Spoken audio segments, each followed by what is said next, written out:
everyone, welcome back to the Product Tales podcast. I'm your host, Julia Dressler, and in each episode, I sit down with product leaders, experts, and innovators to share their experiences and insights on how to build better software products and teams. As always, this podcast is brought to you by Dummy. Dummy is a Chrome extension that helps product teams create instant, one-click bug reports with video replay and technical info, making it super easy to share and solve software issues fast when you're testing software.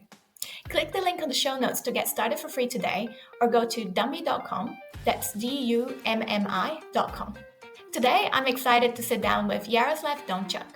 Yaroslav is a quality assurance leader, currently working with several software companies to help them with their QA needs through the Grow This group. Beyond being a QA expert, Yaroslav also teaches the next generation of QAs as a coach for the Mate Academy.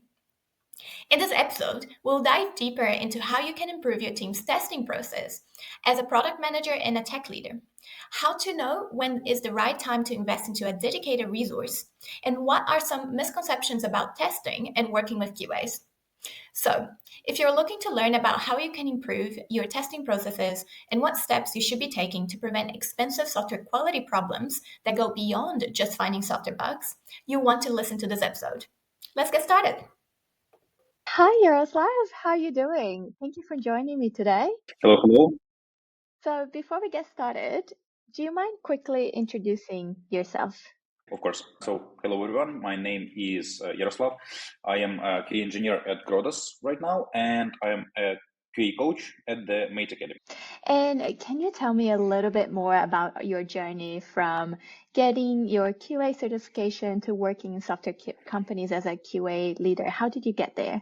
I got my first offer at the company called Slate. That's a company that creates software tools for content creating. So that was my first company, and then I've joined Grodas, my current workplace. Shortly before that, I joined the Mate Academy as a QA mentor as well. So you went from becoming a QA leader to then now also being a mentor to other people that want to get into the QA profession. Yep, that's totally right. That's awesome. And I think that for some people that might not really understand what QA is all about, can you tell me a little bit about what is your role within a software company and what are you responsible for as the QA leader? Mm-hmm. So right now I'm responsible for everything. So that would be from the creating documentation, both test documentation in public, to releasing stuff to the production. My main responsibility is to ensure that the product and the parts of the product that we releasing has the right quality. So from the testing on the earlier stages of the development till verifying that it's okay on the production. So that is right now my job at my current position. And I'm just curious, what inspired you to become a QA? How did you come across that profession in the first place? Actually, the choice was to be a developer. So I've tried that a couple of times, and it's fair to say that I didn't succeed. But when I was trying to learn the SQL, that was the most exciting thing. It was like just very easy for me, and I just felt that okay, that's probably it. And fortunately for me, that learning SQL was the first step of becoming a QA. So from all my searching, I was very pleased to know that it's the profession that fits me by what I can do for other people. Just because the QA, for me, it's more to ensure that the product which is released has the most possible quality, and that I am the bridge between the customers that using the product and the developers who develop it. So you're very passionate about making sure that the product is properly tested and basically that the users can use it very well and that any issues are being fixed by the developers. So you're kind of that bridge between the two worlds of, software development and then the users. Yeah. It's kind of hard because you've got a lot of responsibility. Just because if you're the last bridge that connects both of them, that means that you're the last that see the product before it's released. So that's kind of like a lot of responsibility. But again, that's also, I think it's a good part of of my job. Yeah, that would be a lot of responsibility. So you're basically the last frontier of defense before a product gets shipped. That's really awesome. So nobody else looks at the product except for you before it gets shipped. And what do you think is the most frustrating misconception that people have about Keyway? I think that mostly a lot of people think that QA is just like testing, right? So just go check that it's working, and that's all. That's all required from you.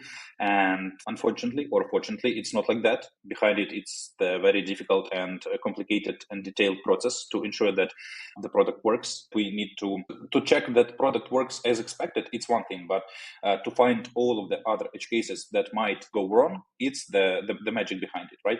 So you need not only to think how to check that a positive scenario is working, but a lot of other different checks that will ensure that even if something will go wrong, that will not affect the product and, of course, our customers. That's the main goal. So you kind of almost have to think like a user, but try to find all the possible ways that a user would use that piece of software without being biased about how it should work, because the users obviously don't know how it should work, right?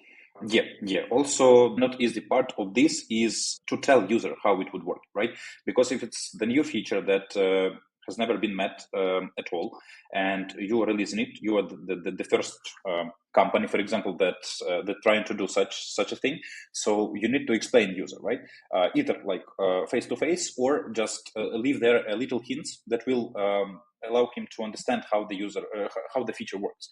So I like that process very much, just because my job is to try to think how the user will use the functionality, right? And leaving this little tool tips and hints how it should work, it's also the process that I'm excited about. And also, of course, if the feature or the product is complicated, right, you need to think of different scenarios where the user can do something else or something wrong or something can happen, how to prevent it, how to overstep the problem, and how to get rid of it. If people think that you only should check the positive scenario of it, so the user can do this and this, it's not like that. You need to think a few steps ahead just to understand what can go wrong.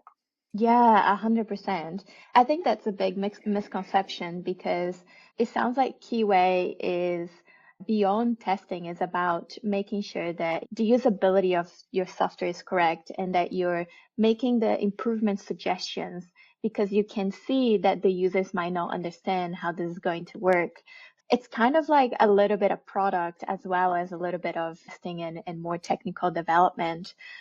That's really interesting. So you're not just saying, hey, here's a bug, go fix it. You're saying, hey, this part right here is really confusing and I can see the users not being able to use it very well. You should consider changing it. Is that correct? Yeah. Just for example, hey, I noticed that if the user will do such a thing, it might not work.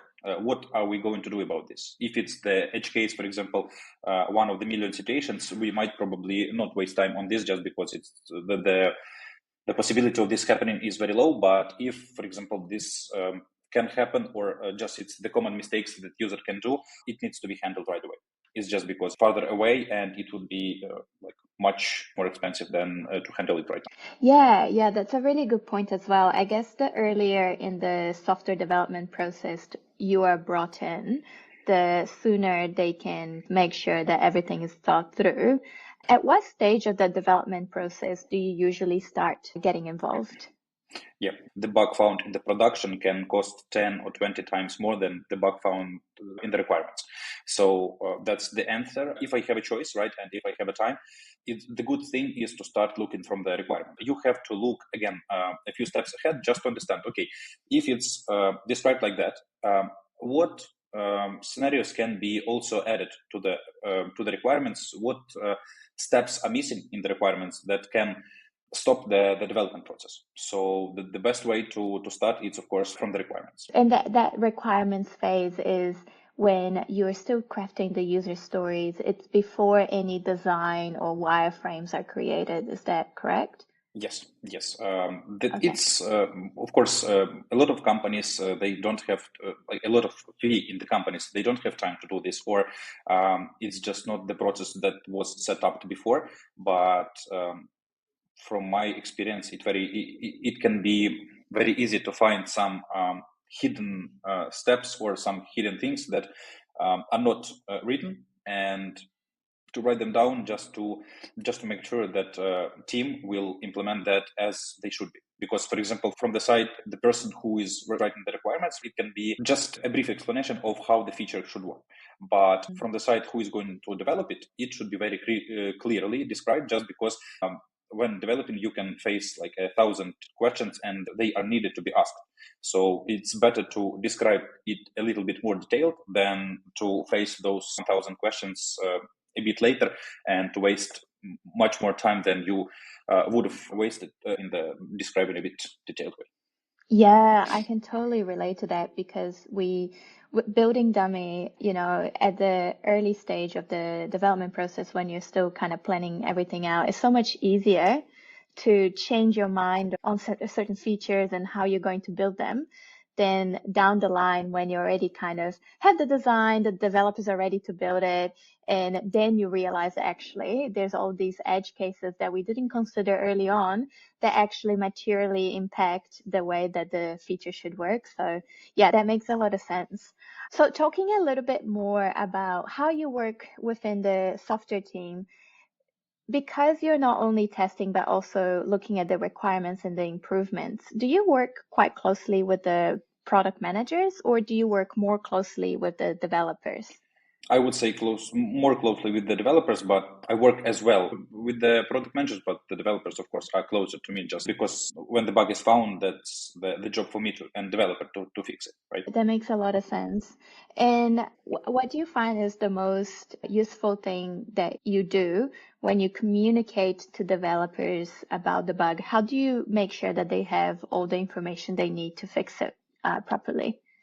I would say if the communication is not very close, right? So you just communicating through, I don't know, some tickets, some comments on the task or something like that, it would be great to make sure that the ticket is properly described. So that's the first thing that you have to do, because just the summary of the bug and that's all is not going to help developer to understand what's going wrong, right? Because the summary can be written in different ways. My experience tells me that it's always a necessary thing to attach some file. So it would be a video, it would be a screenshot, it would be the file with logs if you have it. So it's always a great way to at least to highlight the place where the problem is occurring. Also, again, the probably described bug report contains steps to reproduce, right, preconditions. So they all are very important part of the bug report to create. But if the communication happens maybe in the video chats or calls, that's of course much easier because I can just show how it works and raises a lot of questions that can be asked ahead. Because if you just invest 5 minutes to show the bug, it's much easier. But again, that depends on how much time you have and how much time the developer has. Yeah, that makes sense. So the more context that you can give the developers, the better. And often jumping on a call kind of shortcuts a lot of the writing and explaining and whatnot that you have to do otherwise. And when is the right time for a software business to start thinking about having a dedicated QA resource? I guess it depends on how much far away you are right now. I know a lot of companies that don't have QAs at all. The developers can do the job, or for example, customer success team can also do the job. But if you, for example, a small team that just want to hire a QA, I guess you will notice some problems between resolving the tickets in the team. So that there can be a situation when, for example, the ticket can go back and forth just because someone described it, developer implemented it, but as it turns down that they had a miscommunication or they didn't understand each other, so that something was implemented differently from what asked. The second thing would be if you have again a developers, right, and you have a customer success team, for example, those guys who communicating with clients. So if the testing processes lies down on the shoulders of the developers or customer success team, they are not doing their job in full size like as expected, right? Because they have to test, and the testing, again, from my experience, probably would be not very deep one, just because not the developer, not the customer success teams, not product managers, not other guys, they were not raised as a QA, right? And they don't know any other like different techniques that we have. So that's a whole different world, right? The testing process. So if the testing is not very deep and you're feeling that you lack of it, that's the moment that you are hired. Totally. So that makes a lot of sense. When you don't have a QA, it's almost like it's a little bit of a tragedy of the commons where nobody's really taking responsibility for that process. And it's much easier and probably better to have a dedicated person that knows what they should be doing and can put a little bit more guidelines in place and a bit of a dedicated process for the quality of the software. I guess then your recommendation would be that as soon as you have enough resources to bring a QA on board, you should do it because it's going to save you some pain long term. Yeah, definitely. It can be not even the senior QA, right? Just because there are a lot of juniors, but they know a lot more than some seniors, and they can help you to build a really good and high quality product. Okay. So tell me, if I was to hire a QA, what are some of the things that I need to be considering when creating, a QA team from scratch as a software company? So you have several ways to go. First one, you can hire a company that only provides the QA to test for you. So it would be like an outsource or something. It's a good way to go, but if you want not only the guys which will consider your product as an outsource job, right? It's very to find a person who will think of your project as his own, right? So the second way that you can go is to hire a QA from the market. If you will want to hire them, you need to consider the size of your team. That's the first one, because if you have, 20, 25 developers, one QA cannot cover all of them. That's just too much. If you want him to test the requirements, the product, and ensure that production work, it will be very hard. Also, if you have stable team that can onboard this guy, just because there are a lot of companies that cannot do a proper onboarding, and when a QA tries to onboard himself in the product, and it can take more time. Also, I would recommend you to at least to get acquainted what is the QA, what the typical QA can do, right? Because it can be just manual testing. It can be general QA that can both manual and automate some tests. That can be testing of the API, and it depends on what skills you need. And what's the golden ratio you think for the ratio between developer to QA? How many QAs should you have for each developer that you have? That's also a good question. Not even my experience, but since I have a lot of friends who work in the different companies, that can go really, really unexpected ways. There can be situations where the 4 developers and 1 QA, and it can be just too much. There can be situations where 8 or 9 developers, and it can be too much.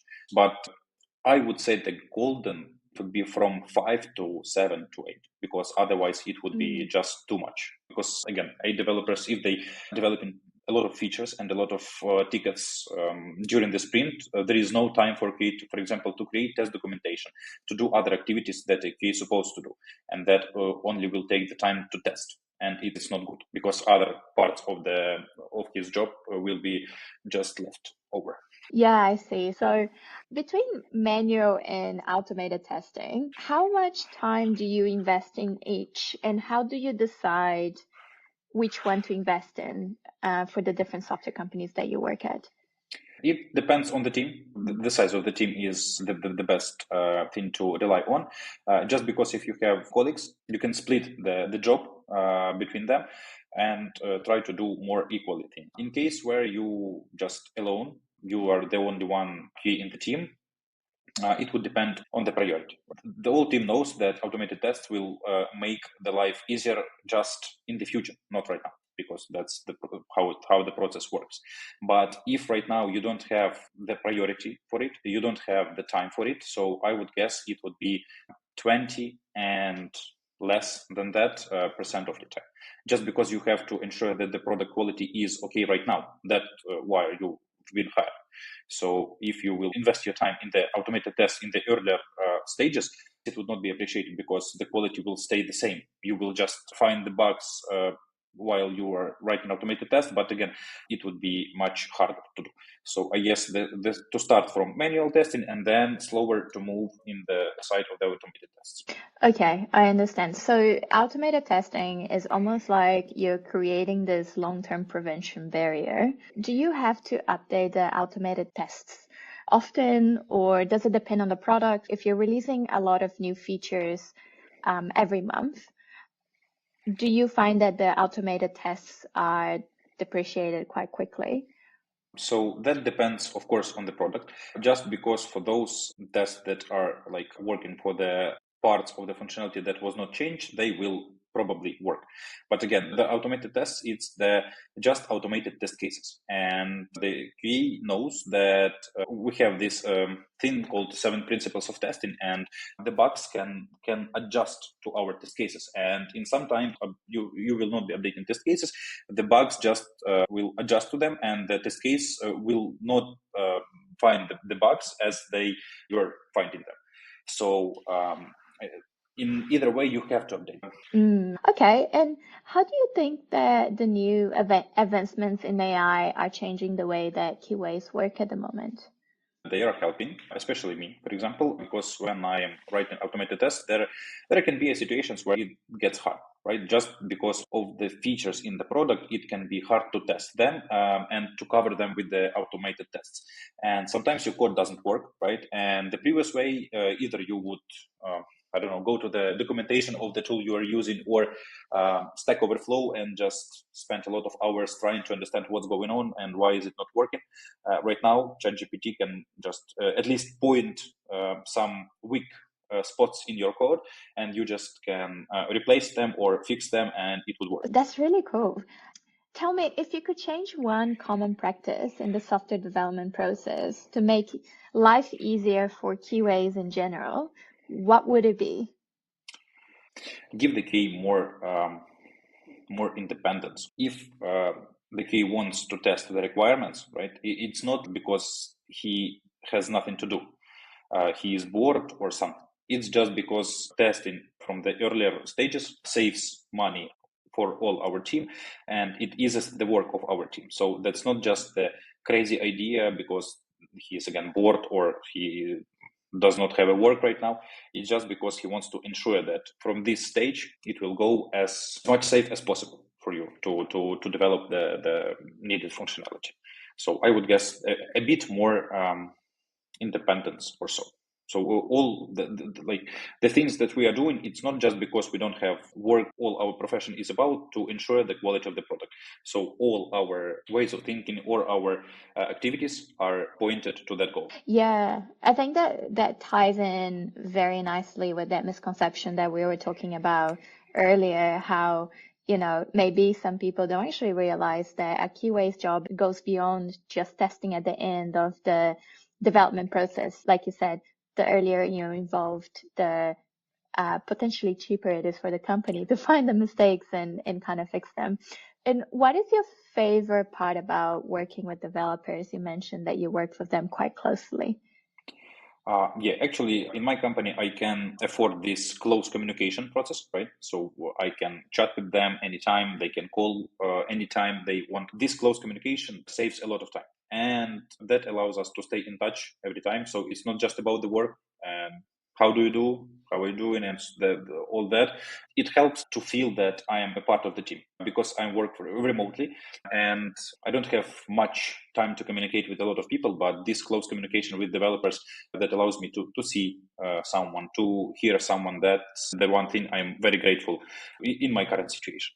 Yeah, that sounds really nice. We talked about what you love the most. What about the most challenging part about working with developers? I guess the one phrase that all QAs are afraid of, the comment under the bug can't reproduce, right? And yeah, it just gets you, it gets under the skin, and you have to understand, right? What's going on, why I could reproduce it earlier, you can't right now. And this thing that when it happens is just an awful feeling inside that, okay, maybe I didn't describe it that well that the developer cannot reproduce. So the first person you blame is you. And that is, again, it's like self-destroying process. And then you realize, oh, okay, I forgot to add this step. And this is the main key to reproducing it or something. Or, for example, there is difference in the environments or something like that. So this message just drives me crazy. And it's the hardest thing that I have to work with almost every day. That's really interesting you say that, because that's one of the reasons why we built Dummy, because the worst thing is when you can't reproduce the issue. So yeah, I can imagine that's really frustrating. It happens to me when I'm manually testing our software sometimes. And tell me, if you could get product managers to understand one thing better about the Keyway process, what would you like them to understand better? Sometimes, if you're working on different roles, for example, I am a QA, you as a product manager, we are thinking from our side, right? And we don't try to understand the other one. And I guess the one thing that not only product managers, but all of us should understand that our goal is okay, to make the life in the team easier. That will not change. We want all processes to be easier for all of us. So if something is concerning me or product managers, it would be the maybe clear communication and just misunderstandings in the processes that cannot allow us to step in the middle ground. So, for example, if prioritization go wrong, right? From product manager perspective, we should release this feature, I don't know, in 1 week. But after that, we would have the rebuilding of the same block. So for me as a QA, right, it's easier to wait a bit longer to rebuild the block entirely and then release it as a new one, right? But for product manager, it was prioritized before, and that's the flow how we are going. So sometimes in those types of cases, it would be just okay to communicate. Okay, we're planning to rebuild this one. So why do we have to waste some time in fixing that bug, which is not critical, right? I see. So just making sure that you're checking in with Keyways more often on the order of how you're building things, because that actually makes it easier for you guys to not waste time testing things that will be not relevant very quickly. Yeah, it's not only about the order, right? It's all of these small things that we can just improve, right? For example, to allow the QA to test from the scratch, not from when the designs are done, the implementation has started, and that only then. When the requirements is set, they are sent them to us, and the designs is done, and we are looking at that and trying to write the test cases, right? But if I'm noticing that, okay, something wrong here, so I could spot it at the earlier stages, but at the fourth stage of the SDLC, when the developer builds it and I am writing test cases, I noticing that, okay, something is not right, and it can be a bug. But if I would found the bug earlier, it would solve our problems. So allow me to test a bit earlier, and it would resolve the whole cycle of the bugs that can be. So what I'm learning from this conversation is, product managers, please involve your QA before you give the plans to the developers, so that they can have at least a chance to look over it, to make sure that no edge case has been missed before anyone else in the team starts working on it. Yes, that's actually a great point. Yeah. And yeah, it's something that I didn't know that that's how it works. What do you think is a trend in Keyway at the moment that you think is overrated or maybe unnecessary? Again, it seems like I'm talking about only the same thing, but again, I've heard about this left shift testing as well, but I guess this left shift testing, so that is a trend to allow QAs to test earlier. But for me, it's not a trend just because I was when I was learning, that was what I've learned at that time 2 years ago, and now it's a trend. So that means that I've become famous before the trend starts, or how is it working? So this left shift testing, it should be the non-written principle of testing, right? Just because it's easier and it's more logical to do, but apparently right now it's a trend. So technically you agree with the trend so much that you don't think it should be a trend. In fact, it should just be the way that things are done. Yeah. What do you think is the most rewarding part of your job as a QA lead? Yeah, that's actually would be the result. right? For us, the result of our work is working system, working product, working feature, like doesn't matter. So when we are hearing a lot of feedbacks from our clients, and the exact moment when you hear that there is no complaints, there is only a gratitude from the client, that makes you understand that you didn't do all of that for no reason. All of your activities, all of your testing processes, development processes, all of your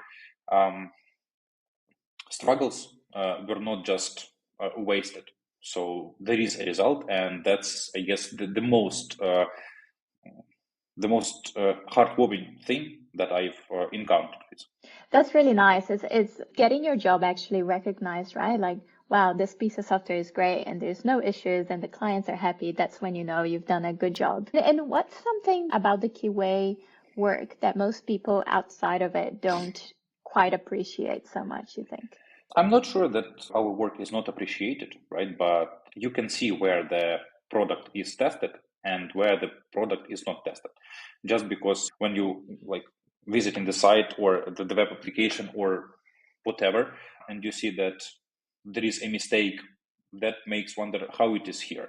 So that means that nobody tested it so much, they just somehow developed it, and it would be not a very good product. A lot of people just think that the testing may be not that hard, and it's not as important as other areas of developing a product. Yeah, totally. Testing is very, very important and needs to be a core focus of yours if you want a quality product to the users, right? Yeah, I mean, the testing is conducted anyway, but on what level? And if it's deep testing or if it's just the scratching the surface, you can spot that with your own eye. So that is very important to do.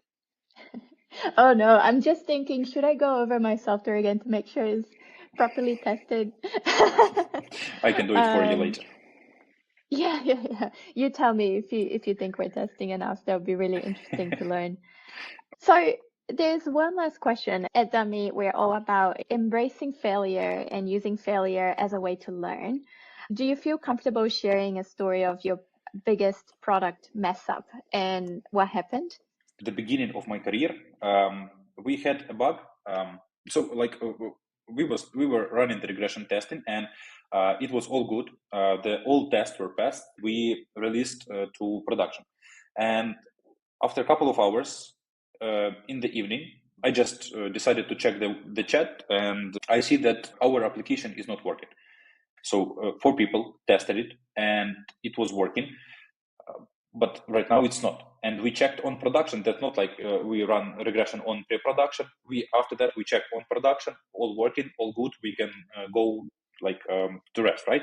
But it's not working. So the next morning we are just trying to understand what's the reason, how it should be. And it turns out that if you again, right now I have a regular screen size, right? But if it's, I feel that it's smaller or bigger, I can zoom it. So one of our clients just zoomed out, and it was not 100% the screen size; it was 80%, and that's there was the failure. So just because no one even think of changing the screen size, and that it can cause such an issue, but it was a critical one on production. So after that, we have a test case. Always check the screen size to zoom in, zoom out, just to check if it was not breaking our system. It's incredible how such a simple, naive thing that a user could do could completely break your whole application, hey? Yeah, we didn't have any post-mortems or something like that, but that test case to always check the screen size was like a post-mortem to me. It was just a reminder that you can test everything, you can run all of your test cases, but you can never be sure that even such a small thing can break your product. Love it. Thank you for sharing. Hey, thank you so much for joining us on the podcast today. I learned a lot about QA and I really appreciate your insights. Yeah, likewise. Thank you for having me. Hope you enjoyed this podcast and thank you so much for listening. We release new episodes every 2 weeks, so make sure to subscribe wherever you listen to your podcasts so you don't miss a new episode. I'll see you in a couple of weeks.